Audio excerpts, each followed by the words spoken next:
Hi all of you, welcome back to Ramareddy Maths Academy and welcome back. ఇదేంటంటే trace of the curve ఏమని ఇచ్చారు? Curve ఇక్కడ నాకు y square of a minus X is equal to X cube అని ఇచ్చారు, right? మనకి properties ఉన్నాయి. నేను ఆల్రెడీ మీరు కనుక ఈ వీడియో ఫస్ట్ టైం చూస్తే కనుక కింద డిస్క్రిప్షన్లో ఫుల్ ప్రాపర్టీస్ వీడియో, దాంతోపాటు ప్రాబ్లమ్ సాల్వ్ చేసినటువంటి వీడియో ఇచ్చాను. అదొకసారి క్లియర్గా చూసుకుంటే మీరు ఎలాంటి ప్రాబ్లం ఇచ్చినా కర్వ్ ట్రేసింగ్లో చేస్తారండి. అందులో వన్ టైప్ ఆఫ్ ప్రాబ్లమేనండి ఇది, సిమెట్రీ. సిమెట్రీ అని అంటే మనం ఏమని ప్రూవ్ చేయాలి? ఇక్కడ Y square is equal to A minus X is equal to X cube. మనకి ప్రాపర్టీ తెలుసు. ఏంటంటే సిమెట్రీ అంటే ఇచ్చినటువంటి కర్వ్ అనేది ఏమవుతుందంట, ద గివెన్ కర్వ్ అనేది సిమెట్రిక్ అబౌట్ ఎక్స్ యాక్సిస్ అని ఎప్పుడు అంటాము? చూడండి, ఈవెన్ పవర్స్ ఆఫ్ వై ఉంటే సిమెట్రిక్ అబౌట్ ఎక్స్ యాక్సిస్ అంటాం, or even powers of X ఉంటే సిమెట్రిక్ అబౌట్ వై యాక్సిస్ అంటాం. ఇక్కడ వై పవర్ అనేది ఈవెన్ ఉంది కాబట్టి this is symmetric about X axis అని అంటాం. ఓకేనా?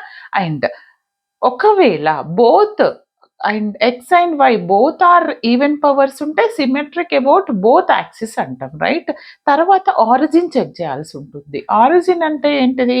ఇచ్చినటువంటి కర్వ్లో x equal to 0, y equal to 0 అంటే ఎట్ ద ఆరిజిన్ 0 0 సబ్స్టిట్యూట్ చేస్తే ఇది సాటిస్ఫై అవ్వాలి. If you put X equal to 0 here, ఇది ఏమవుతుంది? 0 ఇంటూ సంథింగ్ 0 వస్తుంది. అండ్ ఎక్స్ ప్లేస్లో కూడా 0, వై ప్లేస్లో 0, 0 0 వచ్చింది కాబట్టి ఇది ఏంటిది? So the given curve is passing through the origin 0 0 అవుతుంది, రైట్? తర్వాత టాంజెంట్ ఎట్ ఆరిజిన్ చెక్ చేయాల్సి ఉంటుంది. టాంజెంట్ ఎట్ ఆరిజిన్ అంటే ఏంటిది బేటా? Equating the lowest degree terms. Tangent check చేస్తున్నప్పుడు ఆల్వేస్ ఎలాంటి కర్వ్ ఇచ్చినా ఫస్ట్ లోయెస్ట్ డిగ్రీ టర్మ్ 0కి ఈక్వేట్ చేయండి. ఇప్పుడు వై స్క్వేరా లోయెస్ట్ డిగ్రీ టర్మ్, ఎక్స్ క్యూబా? Y square is lowest degree term. అప్పుడు దాన్ని నేను ఈక్వేట్ టు 0 చేస్తే వై ఈజ్ ఈక్వల్ టు 0 వస్తుంది. ఆ వచ్చిందే మనకి ఏమవుతుంది? Here y is equal to 0 is the tangent of the tangent at origin. First origin కనుక్కున్న తర్వాత టాంజెంట్ కనుక్కోండి. ఈ వై ఈక్వల్ టు 0 అనేది టాంజెంట్ ఎట్ ఆరిజిన్ అవుతుంది. తర్వాత మనం చెక్ చేయాల్సింది ఏంటిది? అసిమ్ప్టోట్స్. మరి అసిమ్ప్టోట్స్ అంటే ఏంటిది? మనం ఆల్రెడీ ఇంట్రడక్షన్ వీడియో చూడండి అమ్మ, చూడకపోతే చాలా క్లియర్గా ఉంటుంది.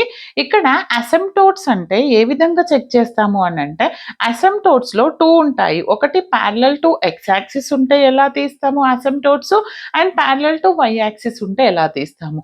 ప్యారలల్ టు ఎక్స్ యాక్సిస్ అంటే ఏం లేదండి, equate the coefficient of highest degree term to 0. ఏంటంట, ఇలా ఉన్నప్పుడు highest degree term parallel to x axis అన్నప్పుడు వై కోఎఫిషియంట్ తీసుకోవాలి, రైట్? ఇక్కడ వై కోఎఫిషియంట్ ఏంటిది నాకు? ఇక్కడ ఏ మైనస్ ఎక్స్, బట్ వైలో ఇంకా వేరే టర్మ్ కూడా ఉంటుంది కాబట్టి హైయెస్ట్ డిగ్రీ ఉన్నటువంటి వై కోఎఫిషియంట్ తీసుకుంటాం ప్యారలల్ టు ఎక్స్ యాక్సిస్ అంటే. అప్పుడు a minus X is equal to 0 చేస్తాను, అంతే కదా? Y parallel to x axis అంటే హైయెస్ట్ డిగ్రీ ఉన్నటువంటి వై టర్మ్ తీసుకోండి. వై స్క్వేర్ కోఎఫిషియంట్ అంటే ఇదండి ఏ మైనస్ ఎక్స్. ఒకవేళ మీకు వై క్యూబ్ ఆఫ్ ఏ ఉందనుకో, అప్పుడు ఏ తీసుకుంటాం. ఓకే, ఇది a minus x equal to 0 చేస్తే అంటే a minus x equal to 0 is the asymptote. అంటే ఎక్స్ వాల్యూ ఎంత వచ్చింది? ఏ. అంటే ఏది ప్యారలల్ గా ఉంది? X equal to A is the parallel to which axis? Y axis. Sorry, parallel to x axis. X is equal to a is the parallel to x axis, this one. Okay, దీని తర్వాత మనం ఏం చేస్తాము అని అంటే, asymptotes parallel to y axis ఎలా check చేస్తాము? There is no asymptote parallel to y axis. ఎలా చెప్పారు మేడం ఇది అని అంటే, వై యాక్సిస్ కి ప్యారలల్ గా ఉంది అని అంటే ఈ కర్వ్ లో ఎక్స్ హైయెస్ట్ డిగ్రీ ఉన్నటువంటి ఎక్స్ పవర్ ఏదైతే హైయెస్ట్ ఉందో దాని కోఎఫిషియంట్ చూడాలి. దీని కోఎఫిషియంట్ ఎంత? 1. మనకి రూల్స్ లో చెప్పాను, ఒకవేళ ఇక్కడ కనుక కాన్స్టెంట్ వచ్చింది అనుకో, that is merely a constant వస్తే నాకు ఏమవుతుంది? ఇట్ డస్ నాట్ ఎగ్జిస్ట్, అంటే నో అసిమ్ప్టోట్స్ అంటాం. ఎందుకని? Parallel to x axis there is ఏంటంట, no asymptotes parallel to x axis.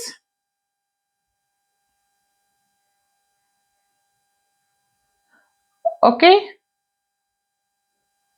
Clear? మీకు ఒకటే సింపుల్‌గా అర్థం కావాలి. ఇక్కడ parallel to x axis verify చేసినప్పుడు హైయెస్ట్ పవర్ ఉన్నటువంటి వై స్క్వేర్ కోఎఫిషియంట్‌ని ఈక్వేట్ చేయండి. పారలెల్ టు వై యాక్సిస్ చేసినప్పుడు ఎక్స్ యొక్క హైయెస్ట్ పవర్ కోఎఫిషియంట్ ఈక్వేట్ చేయండి. ఎక్స్ యొక్క హైయెస్ట్ పవర్ కాన్స్టెంట్ కాబట్టి దిస్ ఈజ్ మెర్లీ కాన్స్టెంట్ అవుతుంది. That is okay. అంటే ఇక్కడ దెర్ ఈస్ నో అసిమ్ప్టోట్స్ వస్తుంది. దాని తర్వాత will check the points. Points ఎలా చెక్ చేస్తారు మేడం అని అంటే, ఇచ్చినటువంటి ఈక్వేషన్‌లో put y equal to 0 you will get x value. నేను y 0 సబ్స్టిట్యూట్ చేశాను అనుకో, x కూడా 0 వస్తుంది. సేమ్ అదే విధంగా పుట్ x ఈక్వల్ టు 0 ఇక్కడ సబ్స్టిట్యూట్ చేశాను. Now I will get x is equal to 0 substitute చేస్తే y square of a minus x. This is 0 కదా. ఇది కూడా x క్యూబ్ అంటే 0 అవుతుంది. అంటే ఒకటి y స్క్వేర్ ఈక్వల్ టు 0, ఇంకొకటి a minus x equal to 0. అంటే y ఈక్వల్ టు 0 ఒకటి వస్తుంది, x is equal to a ఒకటి వస్తుంది. అంటే what are the points here? 0, a. నేను 0, a ఉండే విధంగా మనం ఏం చేయాలి? రీజియన్ని డ్రా చేయాల్సి ఉంటుంది. ఆ రీజియన్ని ఫస్ట్ ఇప్పుడు ఈ పాయింట్స్ని ఇక్కడ ప్లాట్ చేశాను ఈ టేబుల్లో. ఏంటిదంటే ఎక్స్, వై అంటే ఏంటిది నాకు? y is nothing but what? Cube root of X cube. Okay, దీని నుంచి y అనేది cube root of X cube అవుతుంది. ఎందుకని? ఇక్కడ ఒకటి x is equal to a and y is equal to 0 కదా. ఇప్పుడు నాకు దీనికి నేను రీజియన్ అనేది ఈ డయాగ్రామ్లో వేసాను చూడండి. సరే, ఇప్పుడు పాయింట్స్ తీసుకున్నానా, x value and y value substitute చేస్తే నార్మల్గా రీజియన్ రాయాలి. మీరు పాయింట్స్ తర్వాత రీజియన్ రాయాల్సి ఉంటుంది. ఈ రీజియన్లో ఈ విధంగా వస్తుంది అని చెప్తున్నాను నేను. చెప్పిన తర్వాత దీనికి నేను బై యూజింగ్ అవర్ పాయింట్స్ నేను ప్లాట్ చేస్తాను వాల్యూస్. కావాలంటే నేను ఇక్కడ సాల్వ్ చేయలేదు, జస్ట్ ఇలా వస్తుంది.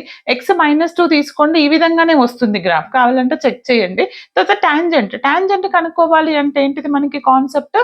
ఇచ్చినటువంటి టాంజెంట్ ఎలా కనుక్కుంటాం? We have to solve y. ఇప్పుడు నేను ఈ వాల్యూలో y square is equal to ఇచ్చింది, ఇక్కడ ఉంది కదా కర్వ్, ఇక్కడ ఉంది.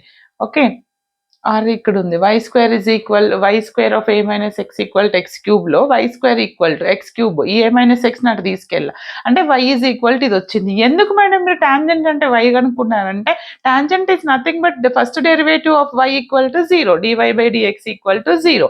అంటే దట్ ఈస్ ద టాంజెంట్. అంటే ఏం లేదండి, సింపుల్గా this y is equal to దీనికి డెరివేటివ్ చేయండి, టాంజెంట్ అనేది ఎగ్జిస్ట్ అవుతుందని రాయండి, సరిపోతుంది, మార్క్స్ ఇస్తారు. తర్వాత రైజింగ్ అండ్ ఫాలింగ్ తీసుకుంటాం. రైజింగ్ ఫాలింగ్ అంటే నేను కాన్సెప్ట్తో చెప్పాను చాలా క్లియర్గా, ఇక్కడంటే ఫాస్ట్గా చెప్తున్నా.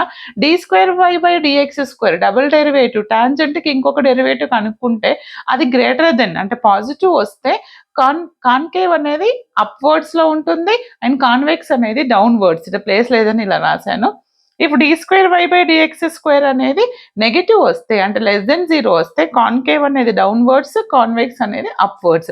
ఒకవేళ D square why by dx square equal to 0 వస్తే దాన్ని మనం పాయింట్ ఆఫ్ ఇన్ఫ్లెక్షన్ అంటాము. దీనికి క్లియర్ వీడియో ఇంకా అసలు ఫస్ట్ టైం చూసారు, మాకు మొత్తం డెఫినేషన్స్తో కావాలి విత్ ప్రాబ్లం అంటే కింద డిస్క్రిప్షన్లో లింక్ ఉంది, అక్కడికి వెళ్ళి వాచ్ చేయండి. ఎగ్జామ్ టైం కాబట్టి నేను ఈ విధంగా మీ టైం సేవ్ చేయడానికి ఎక్స్ప్లెయిన్ చేశాను. If you want more videos for this subject, for this concept, simply comment cheyandi. All the very best and thanks for watching. Kinda description lo all playlist and how to pass everything available undi, akkada check cheskondi beta. Damn sure oka question vastundi curve tracing. Okay.